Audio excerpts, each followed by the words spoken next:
Parce que les gens ont soutenu Tiroma en sachant que c'est le RDPC qui a envoyé Tiroma. Utilisez vos cerveaux. Ce n'est pas moi qui dis ça, hein. C'est Albert Zonga. Il a fait cette sortie publique. C'est pas moi. Donc là, c'est une preuve que Tiroma a déjoué les plans du RDPC qui étaient de créer le vide dans l'élection présidentielle afin de passer doucement. Et si Tiroma avait cet arrangement avec le RDPC, quand les élections sont passées, Tiroma devait se taire. On allait dire Paul Biya a gagné, il se tait. Après, le gouvernement arrive, on le nomme ministre comme d'habitude et puis c'est bon. Là, tout le monde devait avoir la confirmation que Tiroma a effectivement avait une alliance avec le RDPC. Mais les gars, Tiroma s'est assis. Il a écrit une lettre pour dénoncer l'alliance qu'il avait avec le RDPC. Il a écrit une lettre de plus de une vingtaine de pages. Bello Bouba n'a rien écrit.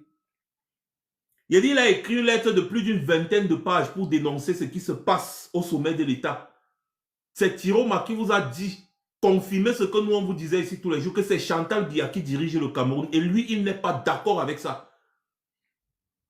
Que Paul Biya n'a plus les capacités de diriger le Cameroun. Et il vous a mis des faits dans cette lettre-là. Il vous a expliqué pas à pas comment est-ce que l'or, le pétrole, le diamant, tout ça est dilapidé par Chantal Biya et son clan. Il a écrit tout ça dans une lettre. Il a publié une lettre publique. Quelqu'un qui fait alliance avec le RDPC pour venir distraire l'opposition. Le RDPC a déjà plusieurs personnes dans l'opposition avec qui ils peuvent distraire. Les Cabral Libi, les Joshua Oshi, ils n'avaient plus besoin d'ajouter un Issa Tiroma dedans.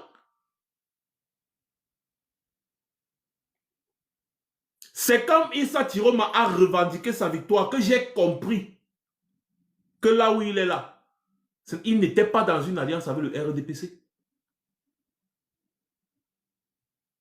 Et même si c'était le cas, le peuple camerounais est entré dans la danse. Aucune dictature au monde ne peut permettre qu'on engage des manifestations contre lui. Parce qu'on ne sait jamais. Ça dit que la situation peut dégénérer. Mais vous avez vu comment Issa Tiroma a engagé des manifestations qui étaient ultra mobilisées. Ce qui a manqué dans ces manifestations, jusqu'à ce que ça a commencé à descendre là, c'est parce que les Camerounais qui étaient dans les rues attendaient seulement le soutien des autres hommes politiques. En premier, Maurice Kamto. Que les soutiens de Maurice Kamto descendent dans les rues avec ceux qui étaient déjà dans les rues. Que Maurice Kamto apporte officiellement son soutien à Issa Tiroma.